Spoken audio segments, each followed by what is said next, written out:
Niños y niñas de primer año de secundaria de la institución educativa Divino Maestro. Para mí es un gusto reencontrarme con ustedes a través de este medio, nuestra aula virtual, para seguir compartiendo la asignatura de Ciencias Naturales.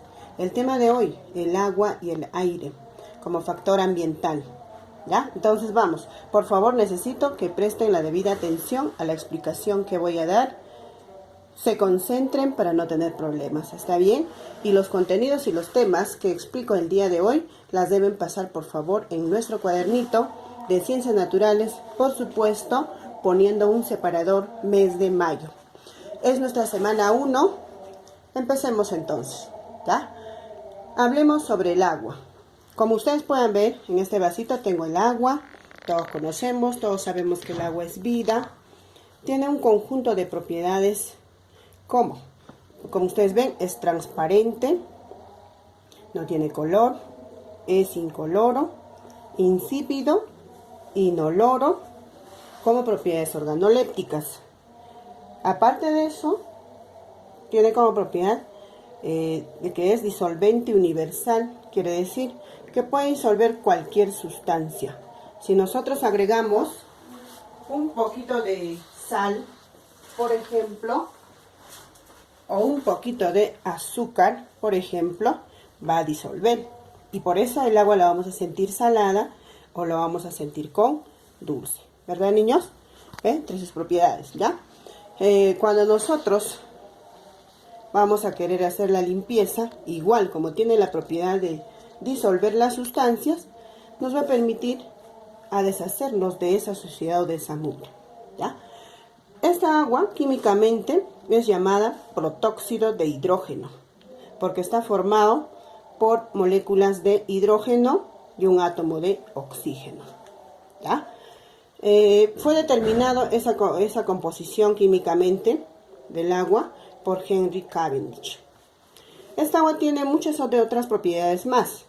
Por ejemplo, en nuestro organismo nos sirve como medio de transporte. Cuando nosotros bebemos el agua, ingerimos el agua, ¿qué nos va a permitir esto? Que las sustancias nutritivas en nuestro organismo se transporten o recorran en todo nuestro organismo. Y de paso va a disolver esas sustancias, ¿ya? También nos sirve como termorregulador. Ustedes, niños, se habrán dado cuenta que cuando estén jugando, por ejemplo, en el patio, estén saltando, corriendo, como que nos agitamos, nos cansamos, ¿verdad? Y hasta transpiramos, pero si nosotros dejamos de hacer ese ejercicio por un rato, nos vamos a dar cuenta que sentimos cierta frescura. ¿Por qué será? Porque ese agua que estás transpirando te está regulando la temperatura. Muy bien, pero aparte de eso, hay una propiedad muy importante. Ustedes se han preguntado por qué si en algún momento vieron en un recipiente, en un platito, una tinita, de repente dejaron con agua y se dieron cuenta que hay moscas sobre ella y no se ha hundido esa mosquita. ¿Por qué será? Porque el agua tiene una propiedad muy importante, chicos. ¿Cuál es? ¿O cómo se llama? A ver, ¿alguien ya sabe? Me alegra, ¿ves? Algunos ya saben, pero muchos no recuerdan, no saben, ¿ya? Voy a hacer un ejemplito. Si coloco este papelito, ¿ves? En el agua, ¿se ha hundido? No se ha hundido, ¿ves? ¿Saben por qué es eso? Uno, el cuerpo de hecho es liviano, pero este agua, entre las moléculas que forma este agua líquida, hay una fuerza, y esa fuerza se llama tensión superficial, ¿ya? Muy bien, pero este agua también tiene otras propiedades, como por ejemplo, le sirve a las plantas, porque en el suelo este agua se va a encontrar en forma capilar y en forma libre, ¿ya? Entonces, habrán escuchado, ¿no? O sabemos que en nuestro jardincito, frecuentemente lo vamos a regar a nuestra plantita, si no se va a morir, ¿no? ¿Por qué? Porque ese agua se va a incorporar en el suelo y se va a hacer disponible para las plantas. Va a tomar el nombre de agua capilar, ¿ya? Muy bien, y así tenemos un conjunto de propiedades. Pero aparte este agua, que ustedes están viendo en este vasito, está en estado líquido. Pero si esto lo voy a hervir en mi teterita, en mi ollita, va a pasar a qué estado?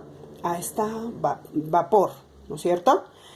Y si esta agüita voy a colocar de repente en un moldecito y lo voy a llevar a la refri, ¿qué va a pasar?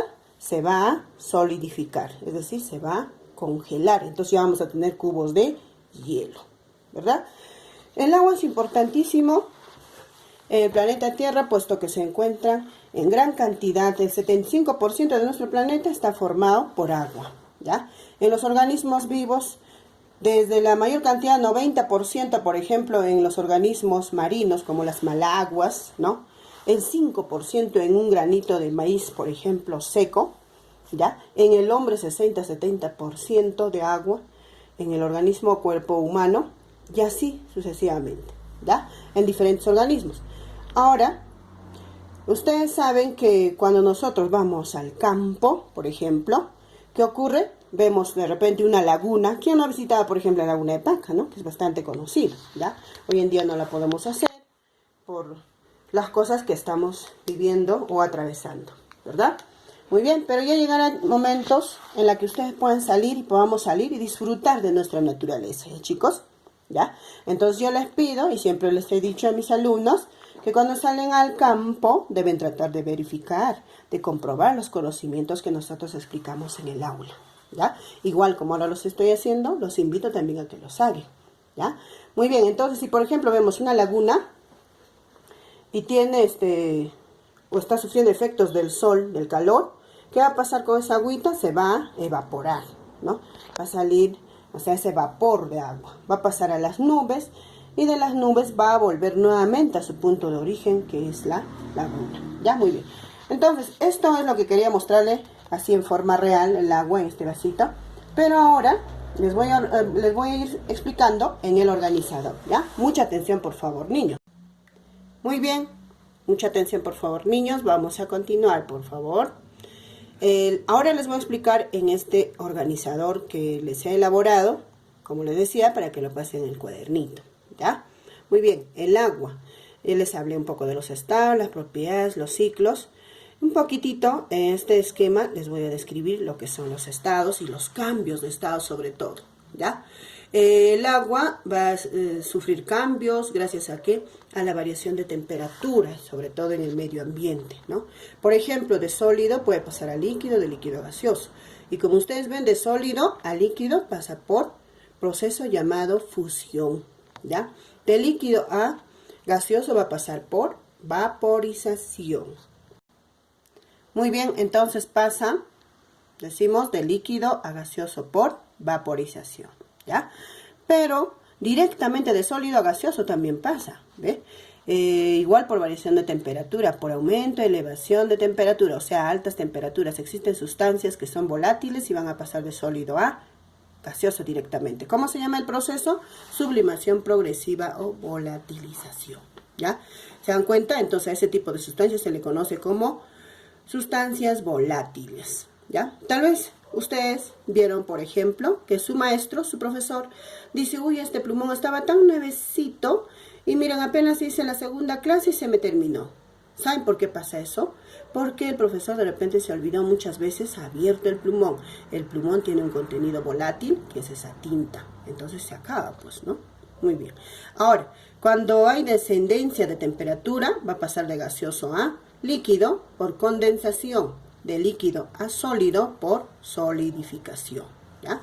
Muy bien, pero también puede pasar de gaseoso a sólido directamente. Lo hace por sublimación regresiva. Muy bien, niños, mis divinos, mucha atención, por favor, ¿no? Ahora hablemos de su ciclo. Les iba ya comentando, ¿verdad? Mucha atención, ¿eh? El ciclo del agua es importante recordar. En esta imagen, ustedes pueden ver esto, está formado, es una laguna, está formado por grandes cantidades de agua. Y miren, por efectos de los rayos solares, es que este agua se va a evaporar. ¿Y se va a convertir en qué? En vapor, ¿ya? Pero ese vapor todavía se va a condensar y va a pasar a formar las nubes. Ustedes habrán dado cuenta que a veces nuestro cielo está nublado, pero hay tiempos en los que está bastante despejado, ¿verdad? Mi pregunta, a ver, para ustedes, tantos años ya de estudio, ya ustedes conocen muchos de estos aspectos en sí, ¿no? Entonces, a ver, les pregunto, ¿en qué estado se encuentra el agua en las nubes? ¿En qué estado?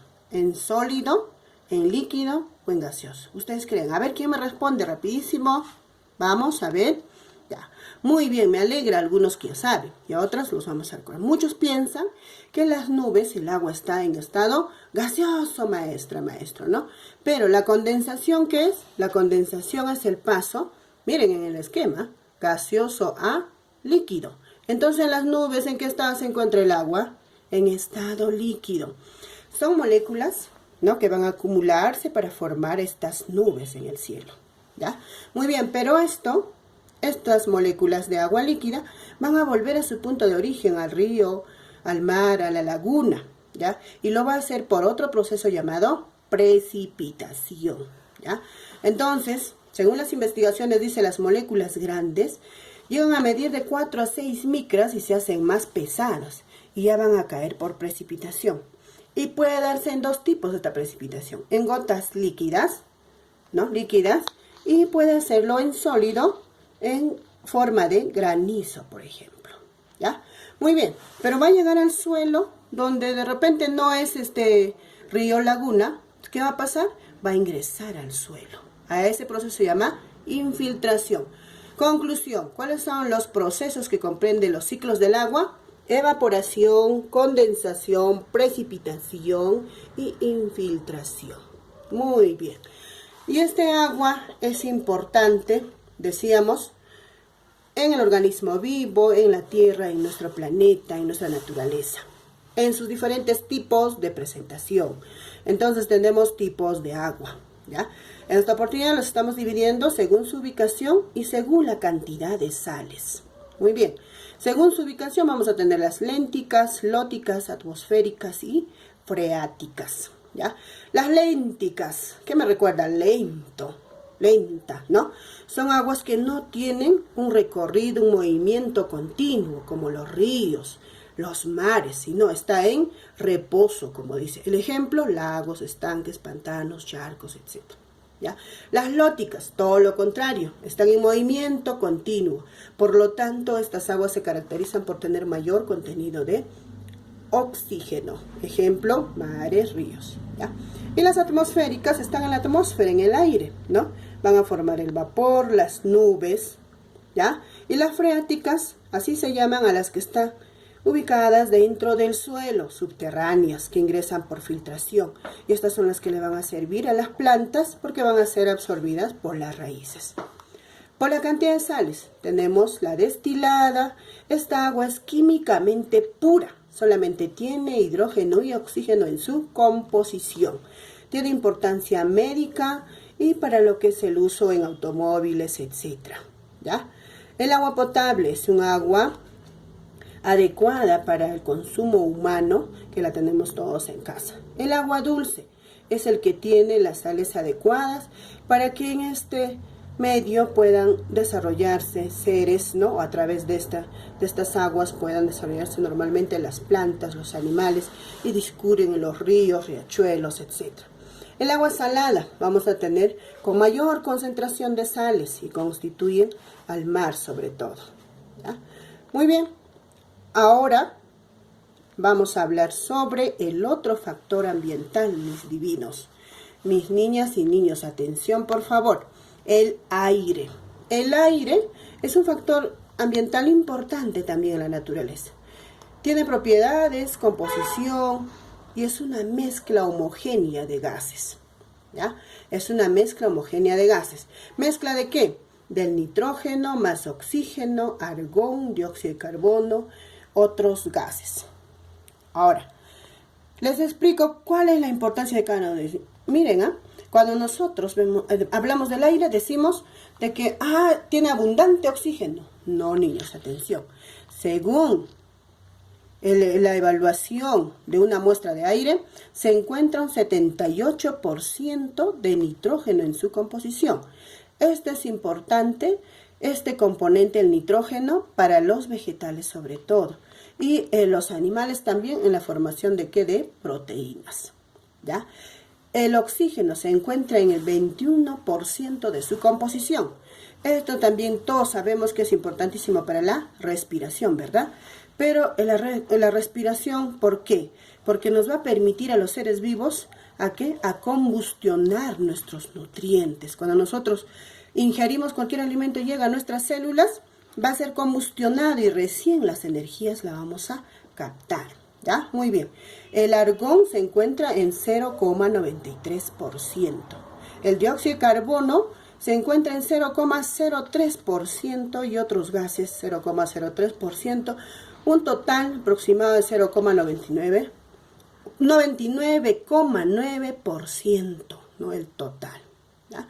Muy bien, repito, 99,9% estos componentes del aire, ¿ya?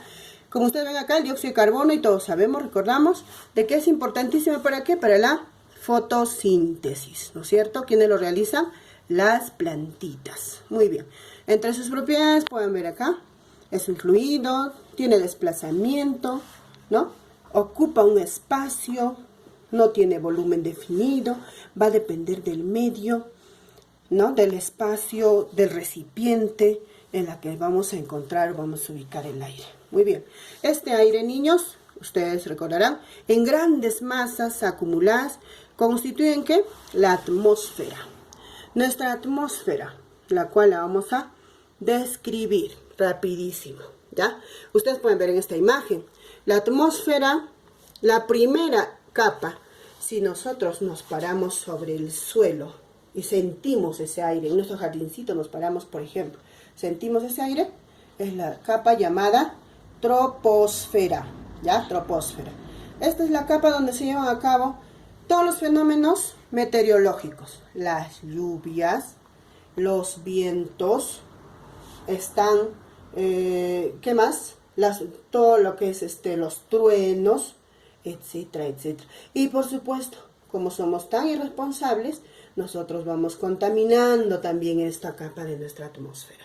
Es la capa conocida como la zona de la turbulencia, como la zona o la capa del sonido.